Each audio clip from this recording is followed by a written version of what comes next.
ఎందుకంటే మేమంతా కలిసి పనిచేస్తాం కాబట్టి. యాక్టింగ్ అంటే ఇంకో ఆత్మలోకి ప్రవేశిస్తున్నాం మనం. ఆ ఆత్మ అనుభవాలు మనకు తెలీదు, కానీ వెళ్తున్నాం ఆ పాత్రలోకి. నా అదృష్టం ఏంటంటే నేను ఒక ఏమంటా పాదరసంలో అంటాడు, ఎందులోకి వెళ్తే అందులోకి ఏదైనా సరే దేనికైనా ఛాలెంజ్.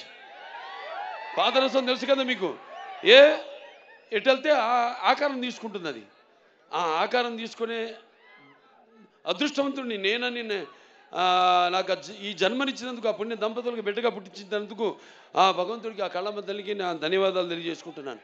ఓ పక్క సినిమా ఆర్టిస్ట్గా, ఒక పక్క అటు హిందూపూర్ ఎమ్మెల్యేగా, అలాగే ఇంకో పక్క Basavataraka Indo American cancer hospital and research institute చైర్మన్గా అన్ని చేయగలుగుతున్నానంటే ఒక్కటైతే ఒకదానికి నత్తుకుంటున్నా. నేను మా ఆవిడ అంటుంటుంది ఎప్పుడు, అబ్బా నా ఒకదాంతో నన్ను మోసం చేయలేదు మీరని,